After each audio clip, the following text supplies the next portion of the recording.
Um, Hi, and welcome to our talk this evening as part of the Sustainability Grand Tour.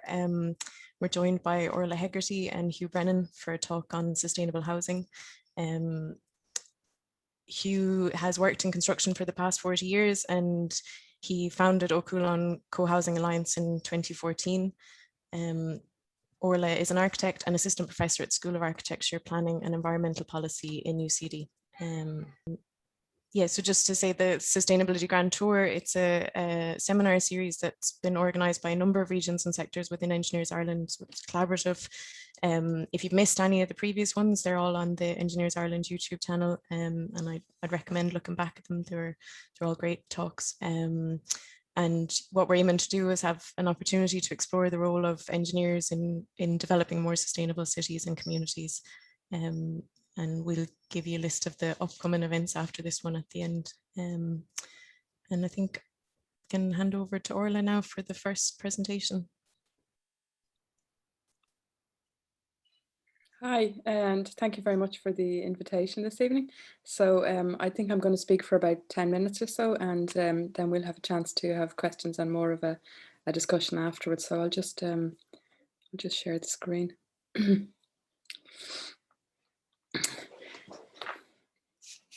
Okay, so I suppose to begin with, it might be useful for me to say what I think sustainable housing is. For me, I suppose for some people, in a narrow way, you might think it's about insulation and carbon taxes and no rural housing and no flights. But really, it's a much bigger picture. It's about using what we have in such a way that it doesn't run out, or that it renews itself. And that covers, for me, it covers a huge wide range of things. So it covers the places we live in. So the money that is spent wisely. And when we build housing 100 years from now, people still want to live there and still like living there and have buildings that have endured or can be adapted in that time and will still meet the needs of people. And we have lots of housing that was built 100 years ago that has done that. Very centrally to all this is health. We've all been at home for a year. Well, those of us lucky enough to not be in frontline jobs have been at home for a year. And we have become much more aware of the places that we live in, of green spaces, of the amenities that are available to us, the services that are available to us, the daylight in our homes, the ventilation, our mental health when we're living in isolated circumstances, and how much we're connected to community and how important our homes and the design of our homes and having enough space is to all of that. So we have to sustain ourselves so that we can be useful members of society and be healthy and not be a drain on resources. It's also about the resources of the planet. We need to make sure that we don't run out of energy, that we don't overheat the planet, that we don't cause so much damage to biodiversity that we can't grow food, that our water is clean, that our air is clean, and that our fuels are sustainable and renewable.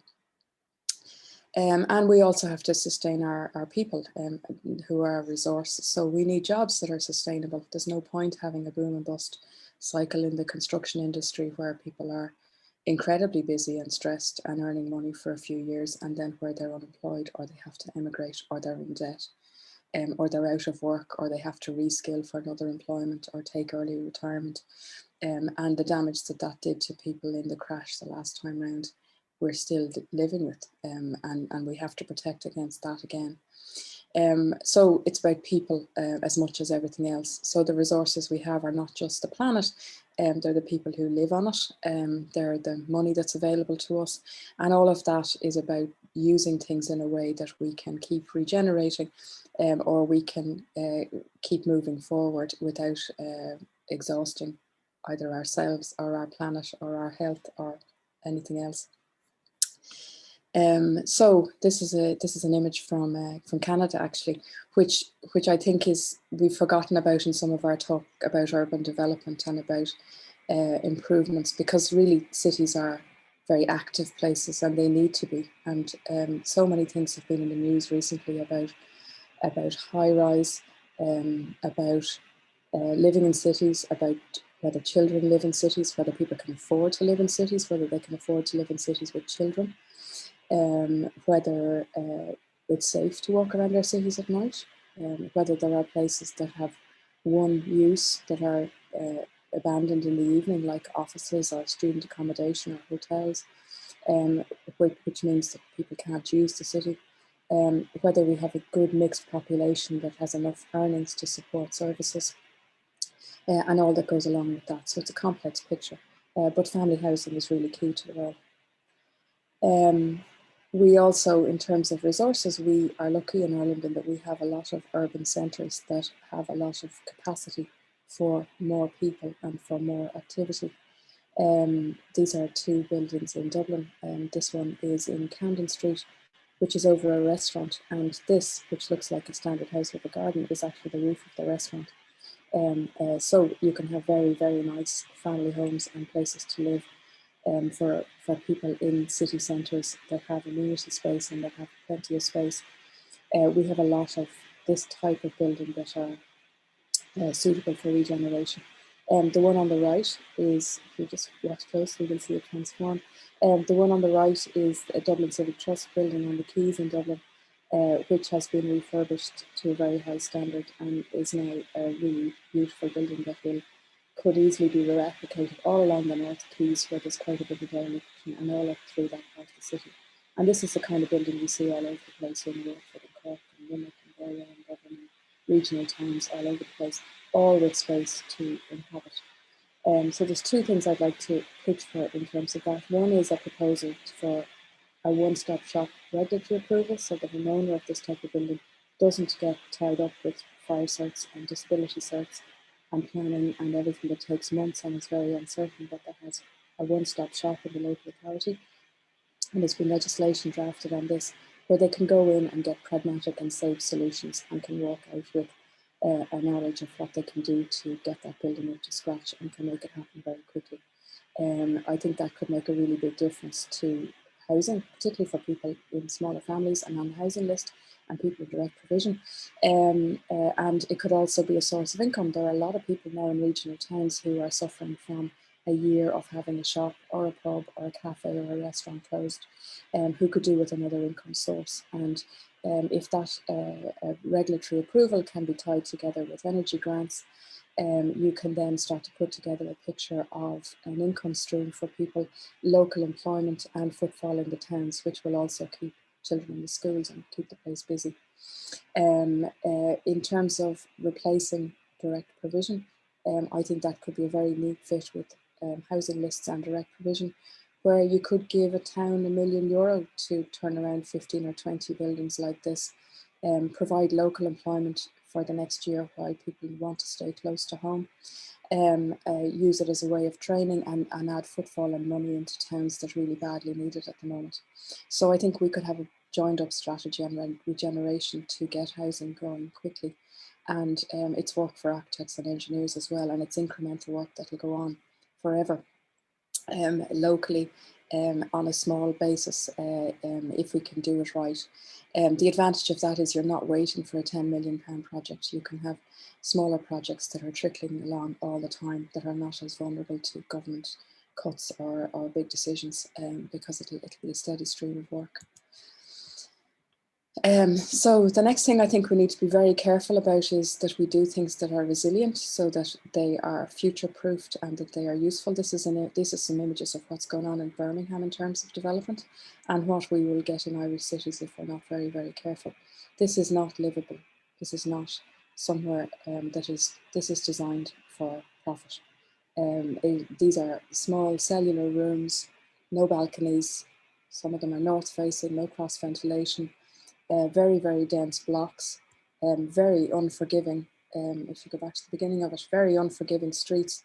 This is not somewhere that women and children and more vulnerable people, like older people, want to walk around after dark. And it's not a very easy place to live in such a northerly latitude. The other problem with this type of development is that they tend to they tend to need a lot of money, and they're not viable except for a sweet point, and you can end up with permissions for these types of developments, but no development on the site for years and years because they're dense and all the money has to be found. They can't be done incrementally, so they're not very resilient to the economic cycle. So we're in some ways falling into a trap the last few years of not very sustainable housing. We have untapped resources in a lot of our towns that could be turned around quickly. We have, at the same time, people building co-living and hotel and student type accommodation that is very, very inflexible for changing, and is a temporary population that are very transient and don't put down roots and don't support local services. I mean, the local schools are empty. We are repeating some of the mistakes of Ballymun, where people are isolated in their homes and where they're not homes that are very comfortable to be in for extended periods of time, like a lockdown, or for somebody who's ill or who's minding children. We still have transient accommodation like this mobile home park for people in direct provision. And then we have this very dense developments that are very expensive. I see rents today in Dublin, the average rent is $1,700 a month, which is really unaffordable to most people. But that's cheap compared to what the funds are delivering in Dublin now as build to rent, which is all in excess of $2,000 a month, even for a 1-bedroom apartment. That's only affordable to a tiny proportion of people. And that is forcing sprawl, because that has got so expensive. It's pushing people again out into unsustainable car commuter type traffic, which is the thing we've been trying to get away with. So we need to abandon the shoe boxes.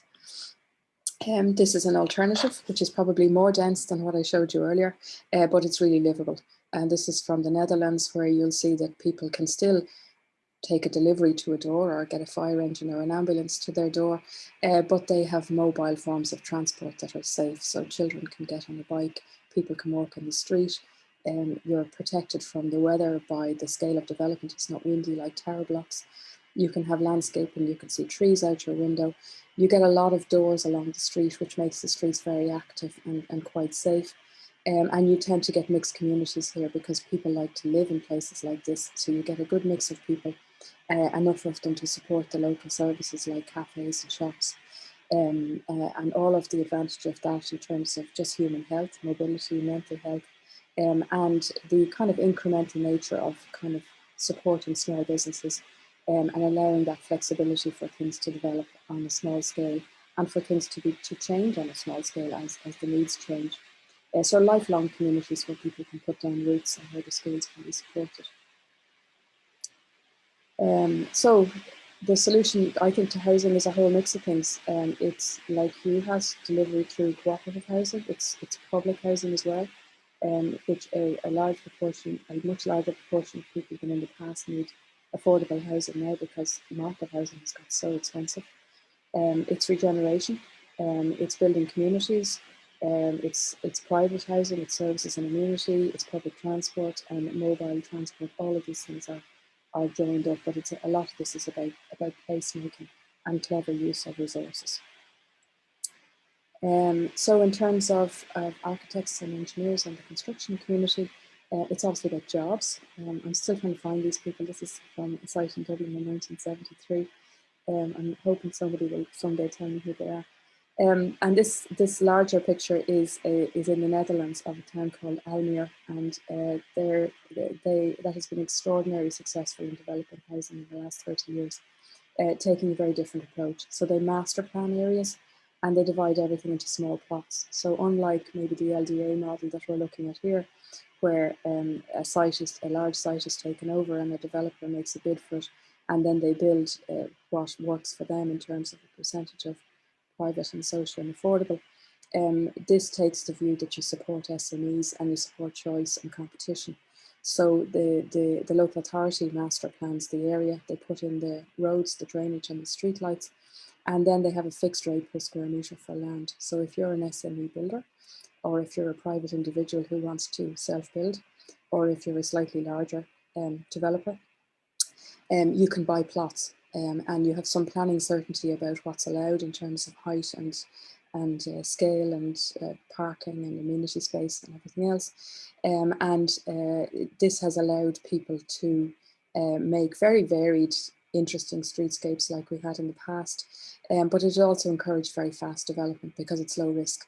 If you're a new developer who's looking to get into this, you can buy a plot for 10 apartments or for 4 houses, and you can establish yourself, set your credentials, and lever that to do a slightly larger development or several developments the next time.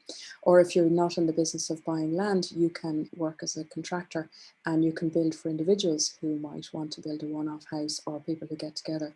Like Hugh might as a cooperative, or an AHB might to meet a certain demographic, maybe of people with disabilities or older people or whatever else it is. And this really flexible, low risk, small scale model has been really successful. And I think it's a much more viable and recession proof model than some of the larger options that could fail if the market isn't going the right way. So to conclude on my 10 minutes or so, this is about jobs. For the short term, it's about jobs and money and land. And we need to start looking at what we have and using that. And that's both the buildings we have and the land we have.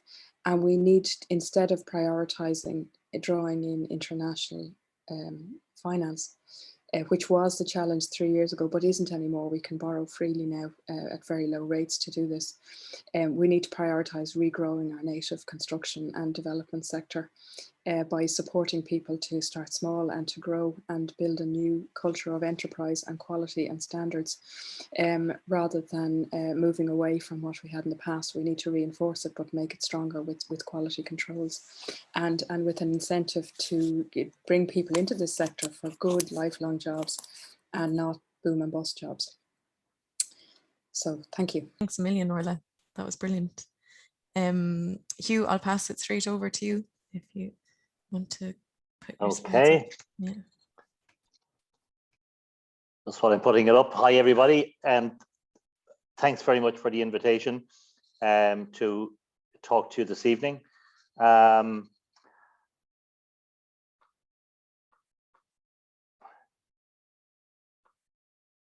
There we go. I think we're fairly up now. I agree with everything that Orla said there. I'd go back to her first slide for a second, where where she's talking about places, health, resources, jobs, and the fifth one that I would just stick in there is affordability. And I know Orla mentioned this right throughout her presentation. Now, forgive me for a second. I just can't get the slideshow going for 1 second. Sorry. There we go. Okay, I think I'm up now. Okay, so the name of the company that I'm working for is Cualann Co-Housing Alliance, and we are an approved housing body. We are a not-for-profit organisation. In fact, we're a registered charity, and our slogan is building communities and not just houses. Our vision is to see fully integrated cooperative homes at affordable prices in sustainable communities throughout Ireland. And our mission is just a reflection of that,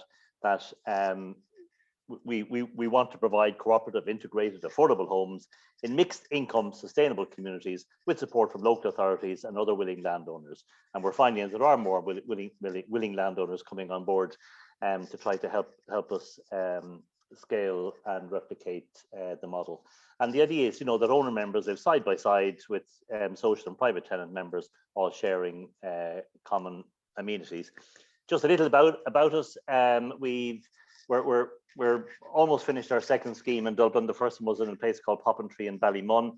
That was 49 houses, and the next development is 37.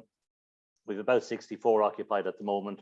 We have commitments on another 300 homes spread around the country, mainly in Dublin, but 25 in Kilkenny, 25 in Waterford, and 17 in Cork. And we're in active discussions in several parts of the country to try to deliver 1,500 new homes for both sale and rent. And part of the strategy is not just to build houses, but it's also to try to advocate for cooperative and community-led housing. And we're doing this with the likes of SOA. If you don't know them, Self-Organized Architects, check them out. They're a great organization, and they're actually going to produce a very valuable paper on this very shortly. And Orla mentioned Almere in the Netherlands. A big part of that, or sorry, I would say big part, but a portion of that is reserved for community-led housing and self-build and that type of thing. And so it is possible to do it. This is just a couple of photographs as I go through of some of the schemes. This is the second scheme in a place called Elon, Cronog Islands, a very awkward, tight site, but our architect, Smith and Kennedy Architects, designed it so there was monopitch sloping back into the gardens, and mainly to allow light in. So what's the problem we're trying to address? Well, at the moment, according to the ESRI, 40% of people in the country cannot afford accommodation. They cannot afford to either to buy or to rent in Ireland. And we know from the DAFT reports that house prices are still going up, even during the pandemic. This particular one is from Q4 of 2020, and it shows that, for example, in Wicklow, they went up by 6.7%. In Galway City, up by 8.6%. In Limerick, up by 10%. So, and these are the house price for purchase. So they're going up all the time. And so we tried to come up with a model that would address this problem. And there are certain ingredients in this recipe, if you like. The first is that we want it to be fully integrated, because we firmly believe that segregating people purely on the basis of income is wrong in society, and there's no reason why we cannot have fully integrated developments. The second is cooperative, and when we're talking about cooperative, we're not necessarily talking about that everybody is a member of the cooperative, and the cooperative owns the homes and they rent them. It's not that kind of cooperative. It's the kind of cooperative where you're getting cooperation amongst the people, where they come together before ever they move in, and they get to know each other, where they compile a common charter to say how they want to live their lives in their own community. When we talk about affordability, we're not talking about a percentage less than the market price, which seems to be the way it has been done officially at the moment. We say it's all to do with income, and nobody should be paying more than 33% of their net income on their housing needs. And your housing needs includes your maintenance, and it includes your utilities. So therefore we say that nobody should be paying any more than 30% of their net income on their mortgage, or 31 or 32% on their rent. And then in terms of how we manage to get the houses built and how we get funding and that type of thing, all of the houses are not, well, on a phase-by-phase basis, all of the houses are pre-sold. So this gives comfort both to the contractor and to the funder. They're all at least A2 rated. As you know, they all have to be NZEB now, and we're pushing for A1 or passive, or close to passive, if we can. I'm going to talk a little bit more about that later on, in terms of some post-occupancy research that we have done on the BER rating, and how we're finding that the results that we're getting actually from the houses are not exactly what, not exactly the way the asset is rated. If I may put it like that. We use private finance. We're not funded by the state. We are subsidized because in Dublin we get the land at a heavily reduced rate, and then in other developments around the country we'll be subsidized by the Site Services Fund and that type of thing. But the construction finance is private finance. We secure it by what we call a gain sharing agreement or a clawback, and that's just so that people can't exploit the fact that they're getting an affordable house. So that if it is sold within the first 20 years, there is a clawback which goes back to the person that provided you with the land. And land is the biggest issue for us. It's our biggest obstacle. But what we are finding, as I said at the start, that more and more people and private organizations are trying to get behind us to try to get more affordable houses built. So in terms of our prices at the moment, we're building and selling a 2-bedroomed house 7 kilometers from the GPO for 185,000, a 3-bedroom house for 219, and a 4-bedroom house for 265. The national economic impact of this is that for every house that we sell, 25% goes back to the exchequer.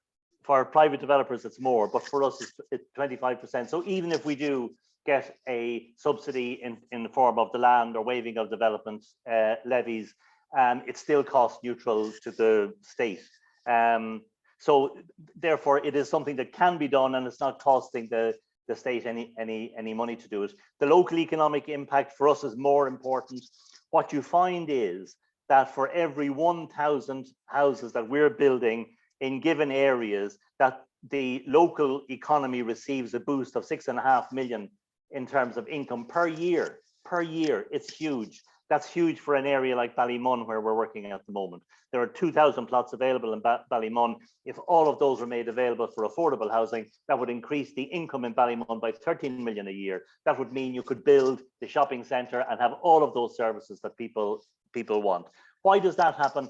That happens because when you're paying your mortgage in an affordable house, you have disposable income left over. How much do you have? In the survey that we did, people were paying around 1,400 euros per month. And as Orla said, that's gone up to 17 now in Dublin on average. 1,400 euros a month on average they were paying. And when they move into the house, they're only paying maybe 900 on the mortgage. That gives them extra disposable income, which is available to be spent in the area. And our survey on that shows that what happens with that money is that around 40% of it is either saved or it goes on purchases like a car or a holiday when we were able to take holidays abroad. But the other 60% is spent in the local area, and that is a huge benefit to the local area. And then when we're talking about sustainability, and I'm just watching my clock, I have a minute to go. So sustainability, we talk about sustainable communities where people get to know their neighbours before they move in. This is how the people themselves described what they wanted from their community, where they get to know their neighbours before they move in, where they all look out for each other, where mortgages do not cripple them, where their energy bills are low, where homes are guaranteed to be built to the best international standards, and where people feel safe and secure. And we kind of say that that's not a bad recipe for any community. All the houses, as I said, they're A2 rated minimum. There is post-occupancy research going on energy use. And what we're finding there is, and it's very interesting, that the acid rating of, say, A2 or A1 or whatever is not necessarily what you're getting when the people are in the house, because it all depends on how the people are using their gas supply, for example, or even how the ventilation is being used and the temperature that they have in the in the house.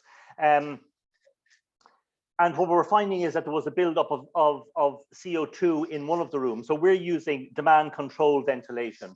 Okay, so it's trickle ventilation coming in through the windows and then extract vents taking it out. But there were only 3 extract vents designed for the house, one in the kitchen, one in the bathroom, and one in the ensuite of the main bedroom. And we found that there was a buildup of CO2. We had sensors in all the homes. We had buildup of CO2 in the second bedroom, which dropped immediately. The door was open at 6 in the morning. So therefore, we were able to extrapolate from that particular ventilation in that particular room wasn't working the way it should have been working. And it may be just something that somebody blocked the gap under the door by, you know, a pair of jeans or something like that. But the ventilation mustn't only be able to work, it must actually work.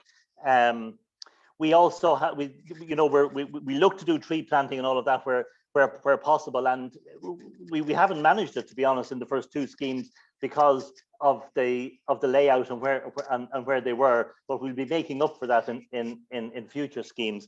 We have water butts in all of the houses. Solar panels where appropriate. We put them on in the first development, and we found that the people were not getting the benefit that we thought that they would or they should. So in the second development, we're using air source heat pumps and we're not using solar panels. But we will go back to using solar panels if and when we can be sure that the people are getting the benefit for using them, because the cost now somewhere in the region of 3,000 per house to put it in. I'm gone 2 minutes over, but thanks for listening, and happy to take any questions later on. That's brilliant, Hugh. Thanks a million. Yeah, we have a good few questions here. I'll throw one out to you both first, a sort of a big one. If you were Minister for Housing, what are 2 things you would do, one short term and one long term? Orla, you go first. I think short term, I would line up lots of different areas of government policy, like climate change, urban regeneration, energy grants, local employment, a need for housing on the housing list and to replace direct provision, and a need for footfall in local communities, and do something about investing in towns and in skills and work in towns to turn around housing quickly. It's a very good use of money and very quick. All the infrastructure is there, and a lot of towns are being hollowed out. We're just at that generational thing now where people who reared their families in town, often their children were the ones who built outside the town. And the towns are, the older people in the towns now, their houses are coming empty. There's a lot of vacancy we can use and do it sustainably. I think that's the first thing. Longer term, I think we need to move away from packaging things up into very large sites. We had all of this the last time around with PPPs.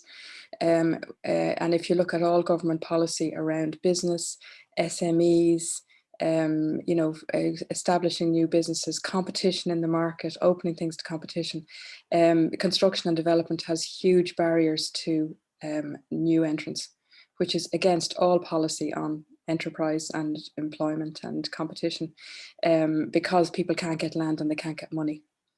There are plenty of people with skills and ability to be building, and they can't get land and money. There's huge barriers, which means that the people who are already in it have a kind of monopoly and can set high prices and can trickle feed the market as it suits them and can build whatever quality they like. The more you open things up to competition, the more you get innovation, the more people who start to compete on quality and price. So you're getting better all the time through that attrition in the market. So I think I would adopt a policy of supporting SME construction and development rather than supporting large entities who in the end of the day are just employing all these SMEs on the terms that they fix rather than people fixing it for themselves. I would agree with that, absolutely. The minister won't be happy with me for my first answer. The short-term thing I would do is I'd get him to redraft the affordable housing bill. I know there's been a lot of controversy about it, but I mean, when the central bank and the ERSI both come out against it, you have to begin to wonder. And they are focusing on the same thing. They're focusing on this shared equity part of it, whereby you as a punter, you can go to the local developer, and as long as he's selling for less than 400,000, and say you can only afford like 250,000 or whatever, and the bank, the state will take that other 30% share, and that goes straight to the developer. That's not bringing down the price of that house at all. In fact, the central bank is telling us that it's likely to push up the price of that house. We're not in agreement with that part of the bill. And then the other part of the bill, in terms of the local authority, where they also take a shared equity, it's really interesting. They're being facilitated to do that by the Site Services Fund. The maximum that the local authority will get on the Site Services Fund is 50,000. So that's their subsidy. And if you like, the private developer site is getting a subsidy of twice that. And if you have two schemes side by side, and we're involved in a couple of schemes where this could easily happen, the local authorities' houses, their own houses, will be at a competitive disadvantage to the private developer. So that it needs to be rethought and done. The cost rental part of it, I would go ahead with, and I like what they call the CREL fund, and I don't know if you're aware of that, but it's the cost rental equity leasing facility, and it's a 30% loan that kicks in after 30 or 40 years. So you're only initially your upfront borrowings are 70%, and you can then build apartments for affordable rental at that rate. Otherwise, it's almost impossible. And I would just agree with Orla. I'll cheat a bit here. I just agree with her, getting more small builders involved. Think about Oscar Trainer's site. Think about that. If you got, say, one company in there to do the land development and your infrastructure and your roads, etc. And then if you're able to divide that site up amongst different size contractors, you know, if they are going to do a hotel in there, okay, then put in a big contractor in there. But you could have smaller contractors in there building out that, all at the same time, creating employment and getting this enterprise going again amongst small contractors, because it hasn't happened in the last number of years. So that I would absolutely agree with that kind of policy. Brilliant. We have a few questions for you, Hugh, about the Cualann model. So one is about how do people get to know their neighbours before they move in, and does it mean people can choose their neighbours? So I suppose around the kind of charter and the cooperative side. And then there's a few questions about the quality of finish. So basically someone wants to know, how are you building for less than local authorities? And does that mean that the standard of local authority housing is overspecified, or that there's maybe you're getting a less high quality finish? I don't think that's the case. Yeah. The really interesting thing is we're not building any cheaper than the local authorities can build for, or does any contractor in the country is building for. It's all of the other things. It's the land, it's the development levies, it's the developer's margin, or so they're the things that we have some control on, and that we bring down. Okay, we're a charity, so but we have to make a surplus. We have to wash our faces, the bank tells us. So we have a surplus of 5%. But in other areas, that surplus can be more. But it's all of those kind of things that bring the price down. I would argue that it costs a little bit more for us, and I'll tell you why. Because we insist on a fixed price, no variation contract, maximum guaranteed price, whatever you want to call it. There can be no variations. Why? Because we've already sold our houses.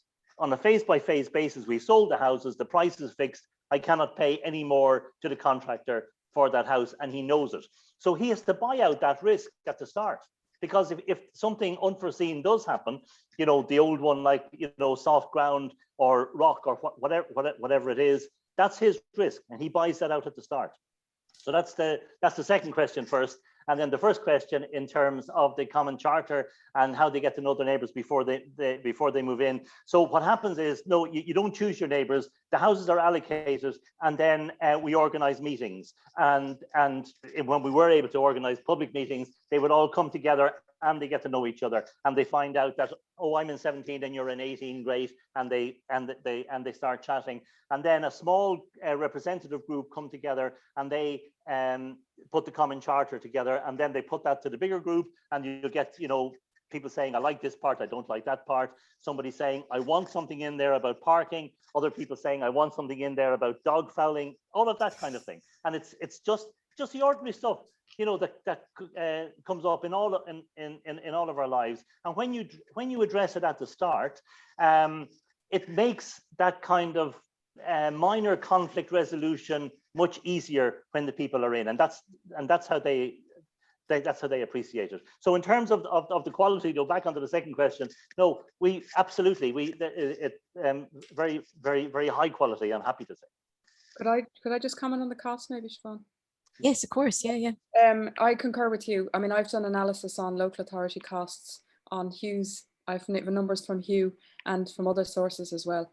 That's what it costs to build a house. We need to question everything that's produced by industry.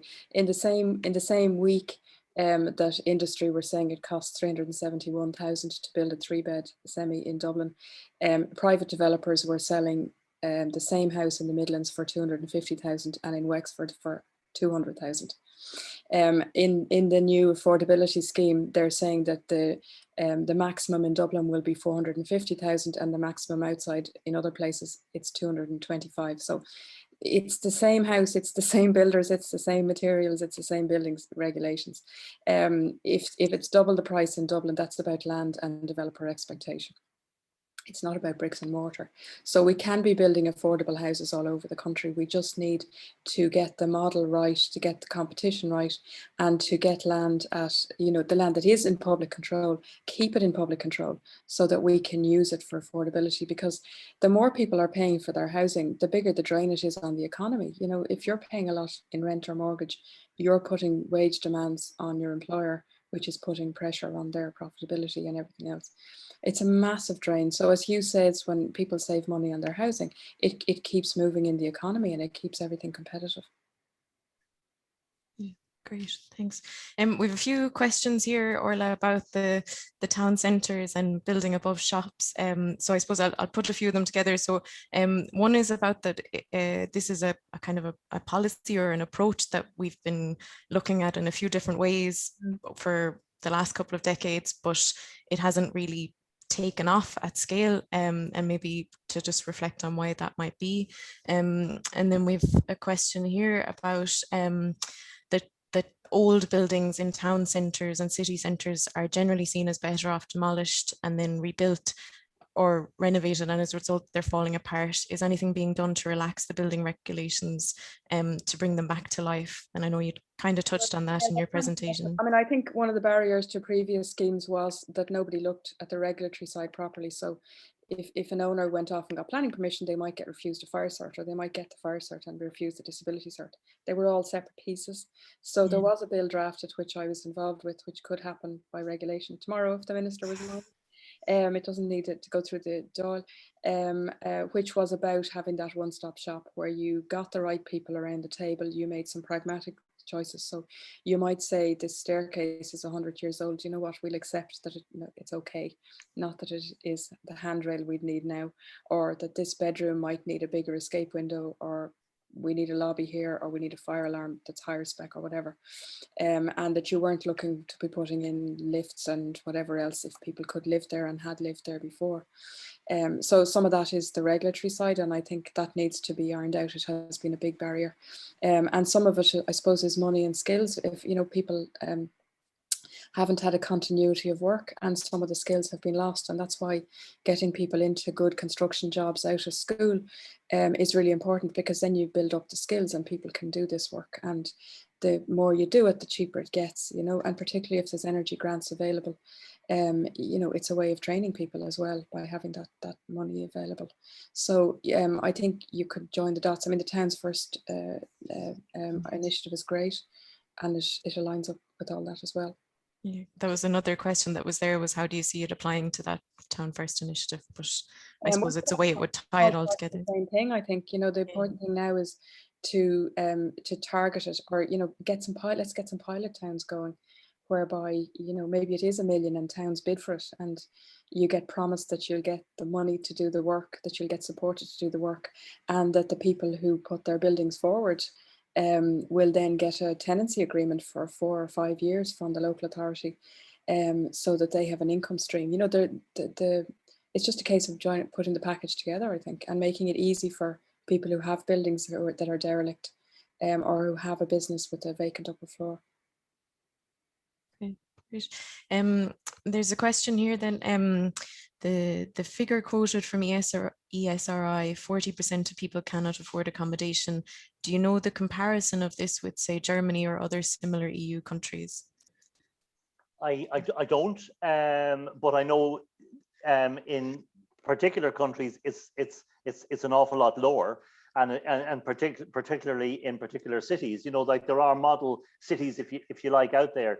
Dublin City Council, for example, did a study maybe 18 months ago on the Vienna model, and that works very well. And even though it's been going now for 100 years, but it is something that could work very well in a city like Dublin. And then there are other cities like Malmo, for example. I often mention Malmo because it's really interesting. There's an organization there, and if you haven't heard of them, look them up. They're called BOKLOK, Bukluk they pronounce it. So BOKLOK. It's an amalgamation of Skanska, as you know, one of the biggest contractors in the world, and IKEA, right? two huge companies, and they build apartments for rent in Malmo, and their target market is a teacher, a single teacher with a child. So they have to be able to build and rent to the single teacher with the child, and it is a kind of cooperative model as well, where the person buys a share and then pays the rent after that, and they're doing it. And the really interesting thing about it is that it's the most profitable section of both of their companies. Isn't it amazing that big private industry like that can deliver affordable housing when they put their mind to it, and can do it profitably. And the reason it can be done profitably, of course, is because it's a never-ending market. They have a continuity of work all the way down the line, and it's all modular build. It's all off-site build, and then carted in. And the gas thing is, the way you buy your house is you go to a meeting in your local IKEA store on a Saturday morning, and they organize it like that, But I went over just because I had heard about it, went over and met them, and really interesting people. But it goes to show it works. Helsinki is another example. I know that in parts of Germany that prices are going up sky high at the moment, and I'm not exactly sure why. And we know that in the UK, that they have a similar problem, and in lots of other places. But there are models there that we can follow. Absolutely. Yeah, I can't comment on the prices in Germany, but I mean, and I don't know specifics about what prices are like in Cork and Waterford and Limerick and Galway at the moment, but Dublin has got so bad that the build to rent model, or the international investor model now, is a 2-bedroom small apartment for 450,000. The only people who can afford that now is 10% of is 2 top earners in the top 10%, or a single earner in the top 1%. So public housing demand in Dublin now is 90% of people. That's just not sustainable. In the past, maybe a third of people needed a subsidy on their housing, and now we're in Dublin looking at 80 or 90%. With the public, we can't support that level, because we're not actually subsidizing the bricks and mortar, we're subsidizing the business model. Yeah, and Orla, because you gave an example in your presentation from Birmingham, and you mentioned that we have to take care here, and there are proposals underway or in the planning process for 40 stories, and I wonder, maybe you might be able to talk a little bit more about the kind of issues in terms of adaptability or upgrading, life cycle costs, maybe the sustainability. I mean, the discussion about height is absolutely nothing to do with anything. When the height caps were lifted with the thing that we had a housing crisis, nobody said, yes, but the house, what really means is the height caps are being lifted for premium office buildings with nice views, for 5-star hotels with nice views, and for penthouse apartments. The cost of building high is considerably more than the cost of building the kind of streetscape at 5, 6, 7 floors that I showed. The cost, it could be 50% more, and the running costs can be 60% more. So going high is not about affordability with housing. It's also not about livability. High rise is not suitable for families. There's measurable impact on children in living in those conditions. And now we're living through a pandemic where I think people are going to be very selective about being in fresh air, not sharing lifts and corridors with hundreds of people, not being on the 10th floor in Ireland where you can't open a window because it's so windy and you can't have a balcony, and all of the risks that go with that. So, the high rise is about land speculation. It's about maximizing land value, and it's not about affordability, because what happens is, if you had permission for 5 floors and you get permission for 15, your land value goes up overnight and you have a windfall profit. But it also becomes really difficult to finance that building because it's less viable.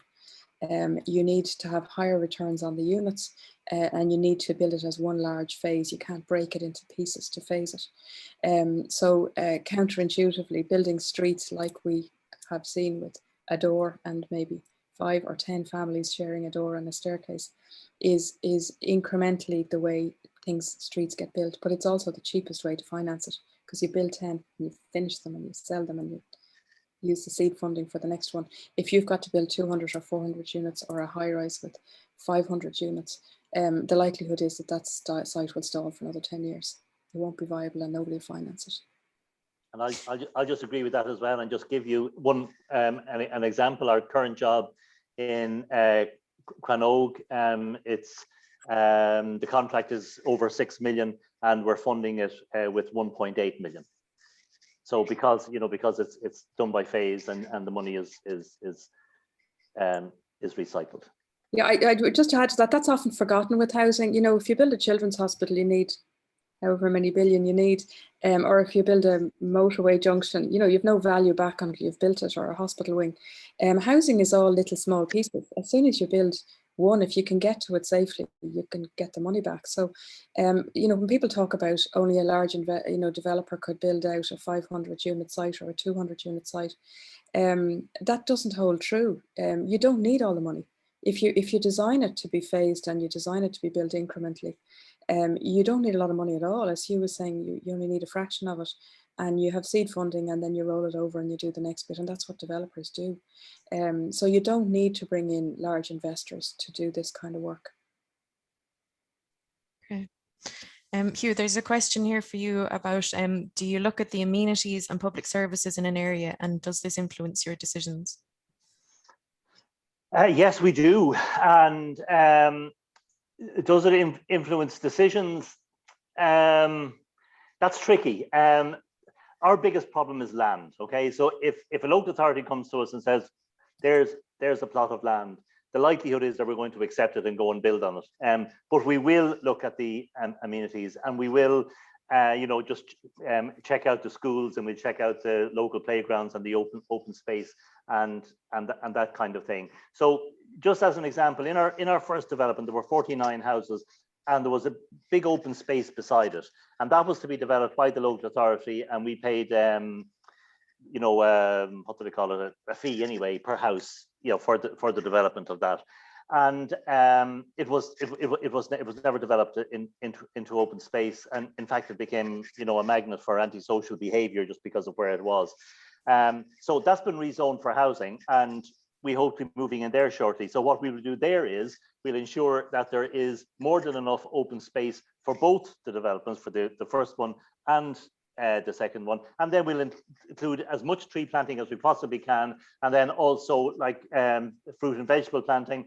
And we've teamed up with a guy who's teaming now. I can't remember his name. It's awful, but anyway, he does a grow dome, and that doubles as a growing space under glass, like a geodesic dome under glass, and a community space, and growing vegetables, etc. So it is a big part of what we look at. But will it always influence our decision to take the site and build? Not necessarily. Okay. Just because the demand is so huge, we're a small organization. We've built, we'll have built 100 houses by the end of this year in the last 4 years. We've 2,500 people on a waiting list. Like it's crazy, like the demand is just mad out there for affordable housing. Thanks, Hugh. There's a question here actually, which I think links to that. So someone's wondering, why is it that you have the option for people to buy the property? Would it not be more sustainable to retain the houses under ownership of a corporation to avoid transfer of public land into private ownership?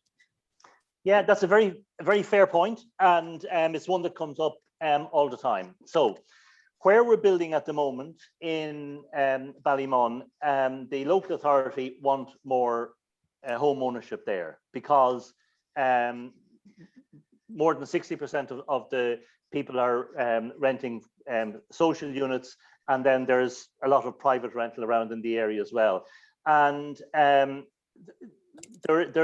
is a feeling, and I think it's right, that you need to have a better mix of tenures as well as of people in order to improve the area. And as I said, having those affordable houses there that are owned by the people, it helps the development itself, because they take ownership of it, but then it also helps the wider community in terms of their staying there, living there, and spending there, and making their homes there. So in those instances, we will certainly go for home ownership. We will also do rental. We will do cost rental as well.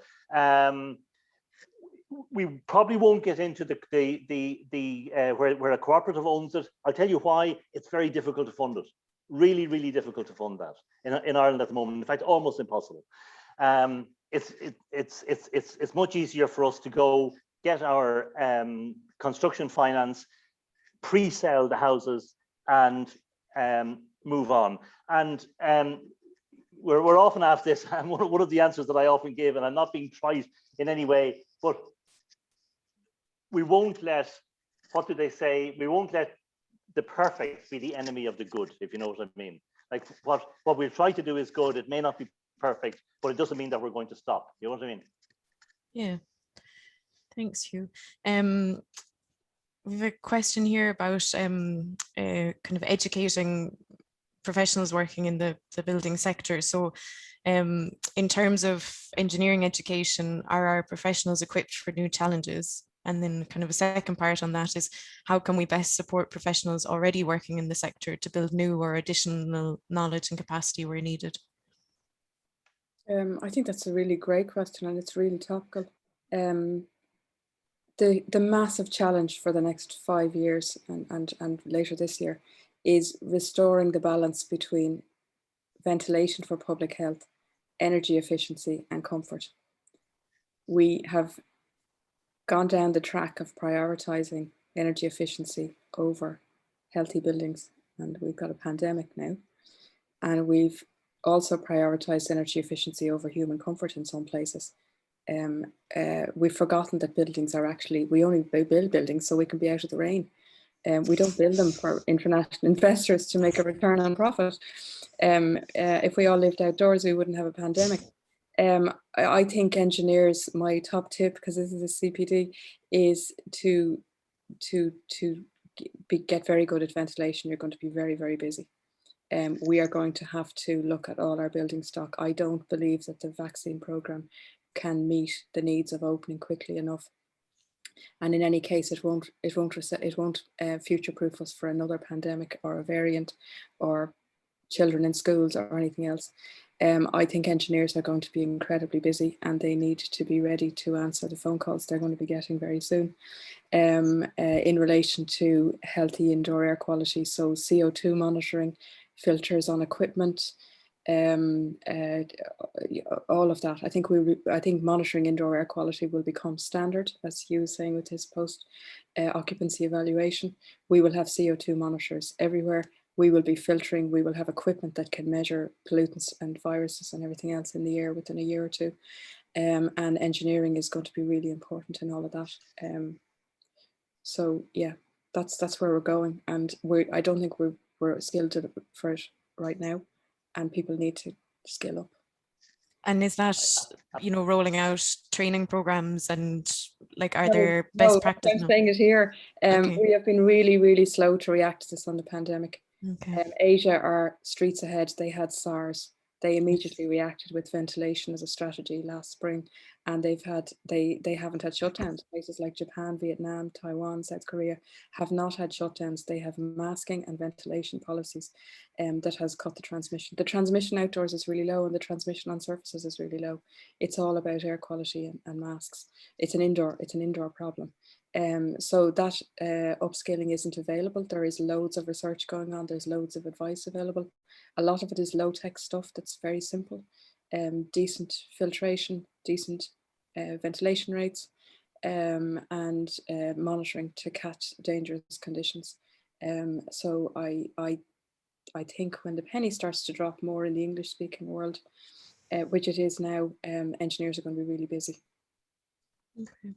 I would absolutely agree with that, and I would say that there's no education like experience, and I would really love to see the local authorities employing more engineers, technicians, and all of that, and getting back into direct building. Like if you abolish this false income threshold for social housing, it's really, when you look at it logically, at least when I look at it logically, I think I'm being logical, it's the most ridiculous thing ever.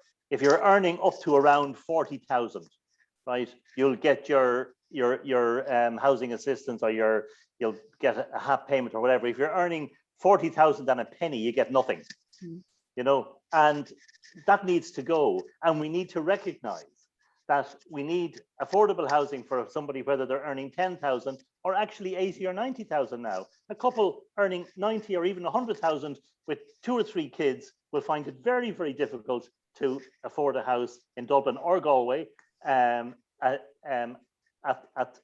the moment. And so the reason I say that is, get the local authorities back building public housing. Let's forget about this crazy differentiation between social housing and private housing or affordable housing. Let's make it all public housing. Let's make it affordable public housing and get the staff back in. And Engineers Ireland, I think, could have a big role to play in this kind of upskilling. You know, like there are a number of research projects going on at the moment. There's, you know, some Horizon 2020 projects going on, all about ventilation and the energy ratings in housing, and hopefully this information will start coming available very, very shortly. Try to get your hands on that, and you know, get onto the colleges or whomever, and you know, try to get these training courses or modules as part of the degree course specifically on the likes of ventilation. I would absolutely agree with Orla on that. We're finding, and we wouldn't know about it unless, you know, we had these sensors in the houses, and it was purely by chance that we managed to get in with Trinity and SEAI to get involved in this in this project. Yeah, and I agree. I mean, local authorities have, they have been de-skilled and defunded, but they have all of the structures there to grant themselves planning quickly, to be looking at the long term and the bigger picture, not at the site, the full planning and development of the local area, how it fits with the development plan, when the roads and the sewage and the drainage and the lights and all of the infrastructure can follow with it. The place for developing these sites is in the local authorities. And they need technical staff. They need to upskill again with technical staff. When they had technical staff and they were resourced to do it, they did a very good job. And the local authorities that are being resourced at the moment, or that have the skills, are delivering. You know, they are delivering. And I think you know, the kind of myth about how long it takes. Public procurement is minimum 35 days in Europe, and the rest is doing the drawings and making the decisions. And Part A planning can be done in a few months. So the local authorities are very well placed to do things quickly and overcome those if they're given the skilled people and the money to do it. Great. There's a few questions, Hugh, for you around like, I suppose, the model, but also what your plans are next. So there's a question about what stops the new homeowner selling to make a profit. Somebody wondering about, do you have plans to build affordable houses in Galway or the surrounding areas? And then there was somebody wondering about that you're not for profit, but you get private funding, and what does the private funder get out of it? Okay, well, starting at the back again, the private funder gets the very same as he gets out of any other customer. You know, it's interest. Money isn't, whereas international money is cheap. Money isn't really that very cheap for us at the moment. Like we'll be paying around 4.5% interest, which isn't bad, but then there'll be a 1% facility fee. We'll have to pay the bank's legal fees. We pay for a bank monitor to monitor the scheme as it goes along, and when that all rolls in together, that could be around 6.5%. So that's what the private funder gets. Now we have a slightly more innovative way of getting money as well, and I'll just take 2 minutes to explain this.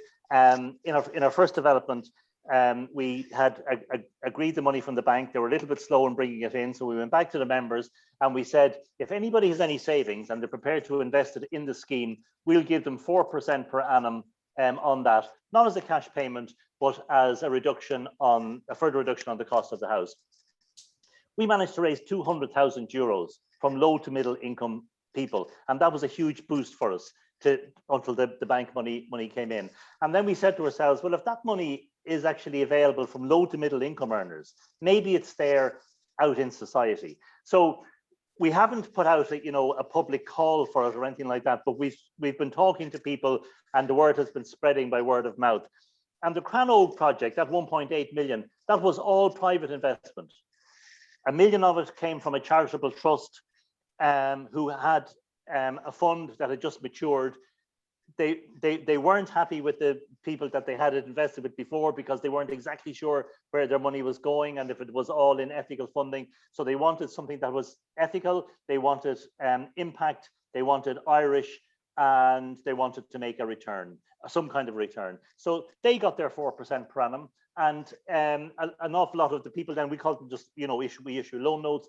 A lot of the other loan note holders will take less than 4%. We offer them up to 4%. And some will take 2%, and one guy only wanted 0.5% because he wants to support what we are doing. So that's on the money side. What was the previous one? Sorry. Oh, sorry, I can't find it now. So there was one about building in Galway. Do you have plans building in Galway? We would love to be building in Galway. We have been talking to Galway County Council, and we are actively looking at different sites where it's possible to do it. Like Galway, as you know, is a very big county, and whereas there is a real demand for affordable housing around the city, there is a shortage of land. And then where there isn't a demand for affordable housing elsewhere, there is a lot of land, but we are talking to a cooperative group in Invern, an Irish-speaking group, and we would love, we would love to be building with them. Okay. There was one other one. Just on the money side as well, if anybody wants to Google it, there is an organisation, I can't remember the name, Property something, who are crowdfunding housing developments, where they're offering quite good returns. So if you lend them relatively small amounts, I think it's something like between 2,000 and 20,000 as a private investor for a year, they crowdfund small housing developments, and you get your money back with a good interest rate. So given that the banks are giving you nothing, there are other models out there for funding. Yeah, but don't go to them. Come to me. I'm trying to be fair here. So I'm trying to give people ideas, Hugh, about how they can help themselves. Hugh, the other question was, what stops the new homeowner selling to make a profit? Oh yeah, so I was trying to explain that briefly. I know I kind of hurried over it in the presentation. So we have a clawback scheme on the first two projects. So if they sell within 20 years, there is a clawback, and the way the clawback is calculated is that we have a notional value on the site, and that's 30,000. So that's a lot more than the piece of land is actually worth. But in order to calculate a fair clawback for the local authority if the house is sold, because there's such a differential between what we're building for and what people could sell for, and so what happens is it works out that around half of the increase will go back to the local authority, and the other half will go to the person who was in the house. But that's okay.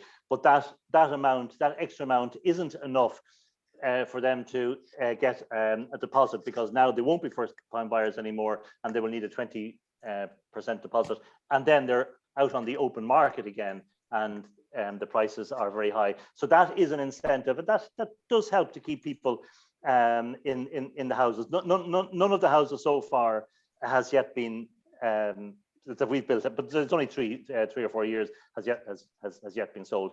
The other way it's been done, as you know, is this shared equity scheme, and whereas I think it can work with the local authority schemes, because the local authorities will put out a scheme. For example, Doneamer, we were selected for that one in Fingal County Council. So the way that one works is we put in a bid.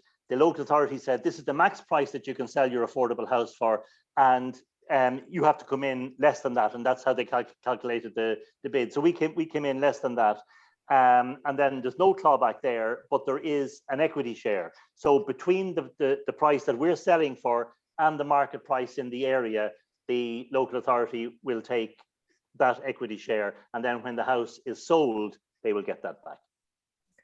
Yeah, it's just supposed to come. Oh, we're after losing Orla. Yeah. Hopefully she'll come back into it. We're running over a little bit, Hugh, but I might just there was a question here about the solar panels. How much KWP were you getting for the $3,000 on each of the houses?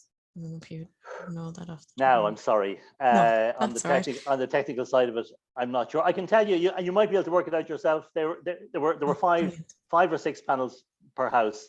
Okay. You know, so you'll probably be able to work out. You'll probably know what the output is from each of those And panels. Hugh, with the microgeneration scheme that's being proposed by the government now, will that improve, you know, that if you did put solar panels in, people could sell back to the grid? Would that make it more appealing for you to put them in? Yeah. Absolutely. But also if we can arrange it, say, for example, that the number of things, you know, we could use the combined power from solar panels on a lot of roofs to you know, go into some kind of microgeneration, even through a fuel cell or that kind of thing. But if it's on an individual house, and it tends to be easier to do it on an individual house, as long as we're happy that the person is able to use that power productively, then we are happy to go ahead with it. I know we've run way over time, but we might just take two more questions if that's okay, kind of broad ones really. We've talked a good bit about the rental market and that, you know, the costs are sky high, and what are your thoughts on how we rebalance that? You know, there's a lot of discussion sometimes about affordable housing for purchase, but not always as much focus, say, on policy around affordable rental, and I might be interested just to reflect on that. Yeah, well, first off, I think we've got too bound up with how we procure housing being tied up with how people pay for their housing. So what I mean by that is these big deals are, you know, 60% private and a certain proportion social and affordable, and it's kind of all baked in at the beginning, and there's no flexibility, and they're all cross-subsidizing in some kind of untransparent way. Let's just focus on procuring houses at the best value for money, and then let's figure out how we pay for them, having got them at good value for money, and which people need subsidies. So some of them can be privately owned, and as Hugh said, you know, if they are well below market price, which they would be, we need some protections in there that they're a separate market or a parallel market, because we don't want to crash other people into negative equity by providing 500 houses at 250,000 on their doorstep. So there has to be some protections there. I think a lot of people might be more flexible about renting. The reason people in Ireland have always wanted to buy is security. You didn't have any quality in a lot of rental, and you didn't have any security. So you couldn't put down roots, you couldn't be sure you'd be there, you didn't know when your rent would be put up, you didn't know if things would be fixed. So you de-risked yourself by buying, and it was at the same level. If more people are going to be renting, I think a lot of people still want to buy, you know. I think we've had a huge narrative from the build to rent sector coming into Ireland that we all want to be modern Europeans who rent, and we all want to live in tiny places with no kitchens because we're at work and we're partying every night. That's a marketing pitch, you know, and that's about the fact that if you, as a young earner, are going to take on a mortgage and you could pay it back over 25 or 30 years, that set the value of a house in Ireland effectively. What could you pay back over 25 or 30 years? That was the asset value. Now the asset value is what will somebody pay in market rent over double that time period, over 50 to 60 years. What's the market rent? And therefore the asset value has doubled, and that's what's happened. So so now we see local authorities in Dublin buying off developers for $500,000 instead of 250,000 the cost to build them, because the asset value in the market is $500,000 on the rental, high rental. So I think we need to detach the two things. We're going nowhere unless we crack the affordability issue. It's not about supply, it's not about density, it's not about high rise and height caps. I agree with you. The bottom line here is affordability. What is sustainable for our economy, what is sustainable for people's lives, that they can just get a home that they can afford, that they can get established in a community, and forget about housing. Stop talking about housing, just live somewhere nice. I would agree, absolutely agree with that as well. And just to give you an idea, you know, you can build 4 to 5 stories in apartments very economically, and then when you start going above that, it is more expensive. And in those 4 or 5 story blocks of apartments if you don't have any underground parking, and especially if they are in areas close to public transport, and people don't need to depend on the car, and you don't need, you know, huge amounts of parking. Say you end up with 1 parking space for every 2 apartments, then you can build apartments very affordably, and then you can rent them affordably. The problem is that it costs so much to build high, and then with, again, as we said, everything like the land values and all of that, that just pushes the prices sky high. So it is possible to build those, I don't know what you call it, 4 or 5 stories low rise, but at an economical rate, and we will be doing one very, very shortly, we hope, in also in the Ballymon area. Now they are going to be social units, and they're for older persons. That's a requirement from the local authority. But the average cost of one of those, and they're a mixture of 1 and 2 bedrooms, will be the average cost is just over 245,246. So the 2 beds will be a little bit dearer, and the one bed a little bit cheaper. But at that rate, if you were building apartments to rent at that rate, you will be able to rent affordably. Yeah. Brilliant, lads. Thanks a million for all of that. I think just, I suppose, to kind of round it all up, I suppose, I wanted to ask you both, we've not been on the right path with housing as a country for a while, for a couple of decades potentially. How do we get back on track? You know, you're talking about and implementing brilliant ideas, and, you know, piloting programs in towns, and, you know, skills training. How do we make that happen, or what are the steps that we need to take to see that all happen? Oh God! Oh, stumped you. Sorry. Big question. We're just at the end of a 5-year Rebuilding Ireland plan. I think it's time for Rebuilding Ireland 2. Clearly, on all of it, the metrics it set itself, it hasn't been a success, and that was before the pandemic. And I think we need to reframe it as a sustainable policy for jobs, communities, and value for money. Use what we've got and start here. You know, money, people, materials, land. It's not that difficult. We have all the skills here to do it. Absolutely, I would agree with that. We absolutely have the skills. I would just reiterate what you said yourself about training and that kind of thing. That definitely should form a part of it. But we have sufficient land, public land, to make a start. And if we put affordability, real affordability, not affordability for the developer, not validating a price that a private developer puts on a house, because that's effectively what has been done by the affordable housing bill. You're validating, you're saying that the price that developer is charging for that unit is the right price. And I would always question that.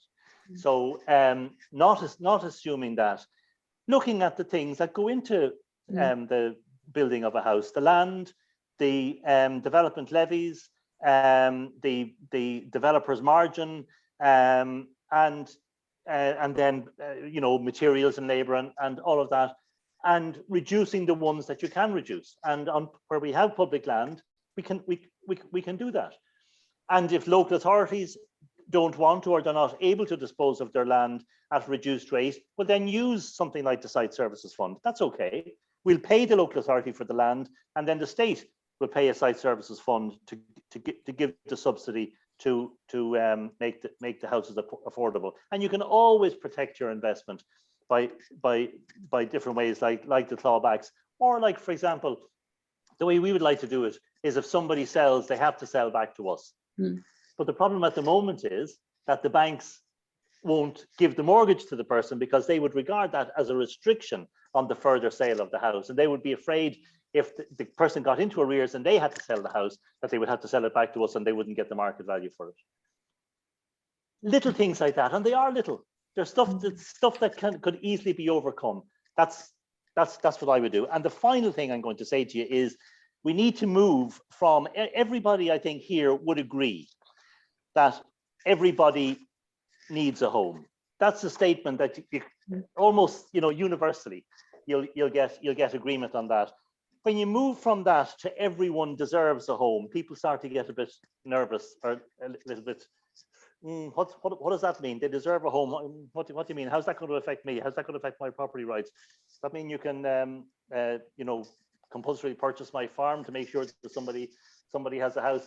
But I think we need to move to that. I think we need to recognize that everyone deserves a home, and I would say an affordable home.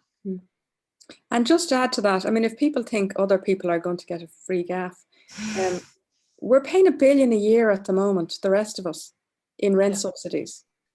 To landlords. We're already paying it.